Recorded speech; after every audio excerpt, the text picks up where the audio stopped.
Désenclaver le trafic routier, un objectif commun des grandes villes de France. Comment? En développant les offres de transport, métro, bus, tramway, vélo, convoiturage ou bien encore autopartage. L'autopartage est encore très mal connu en France.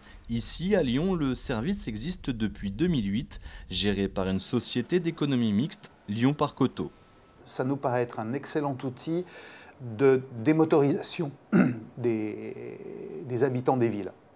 C'est un produit urbain puisqu'il faut qu'il y ait suffisamment de gens regroupés, mais ça permet aux gens de se passer d'une voiture, d'éviter la propriété d'une voiture. Lyon Parc Auto gère environ 50 000 places de stationnement et c'est dans ces parkings que l'Autolib est né. Aujourd'hui, 70 véhicules sont répartis sur une vingtaine de stations aux quatre coins de la ville. Chacune compte en moyenne 3 véhicules de catégories différentes. Comment ça marche? Il faut souscrire à un abonnement sur un an minimum, avec un paiement mensuel de 12,60 € plus 40 € de frais d'inscription, 150 € de dépôt de garantie encaissé et 500 € de caution non encaissée. Enfin, il faut 2 ans de permis. Une fois abonné, il suffit de réserver son véhicule par internet ou par téléphone.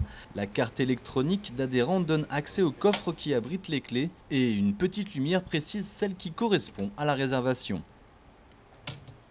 À l'intérieur, 2 précieuses cartes sont confiées à l'utilisateur. Chaque véhicule est équipé en fait d'une carte de parking, de stationnement, qui correspond au parc de rattachement du véhicule, ce qui permet à l'abonné d'entrer et de sortir librement sans avoir à payer son stationnement.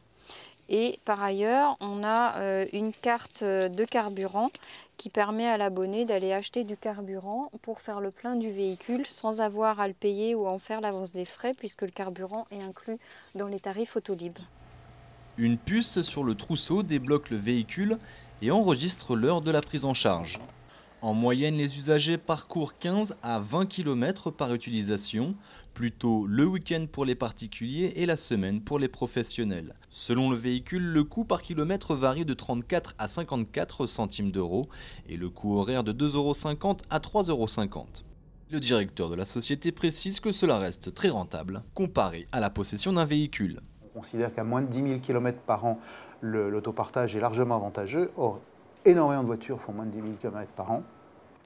Et accessoirement, sans toute une série de problèmes qui sont liés à la possession d'une voiture, qui sont s'occuper de l'assurer, de la garer, de faire les réparations, etc., etc. Puisque ça, c'est nous qui nous en occupons. Le véhicule doit être ramené au même endroit. Cette fois, la puce va immobiliser la voiture et enregistrer le temps d'utilisation et les kilomètres parcourus. En remettant les clés dans le coffre, la puce va transmettre les données qui permettront d'établir une facture que le client recevra à la fin du mois.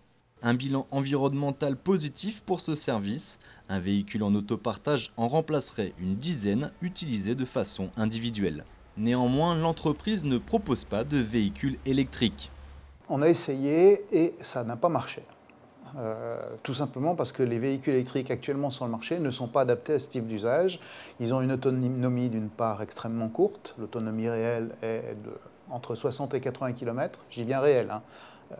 Théoriquement, on nous annonce 200 km, mais les 200 km en véhicule électrique, c'est comme quand on vous annonce 4 litres au 100 sur une voiture thermique.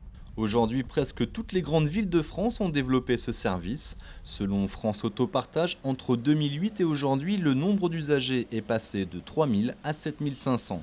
Mais le service souffre encore de notoriété. Très peu de Français en connaissent réellement le concept. La plupart le confondent avec le convoiturage.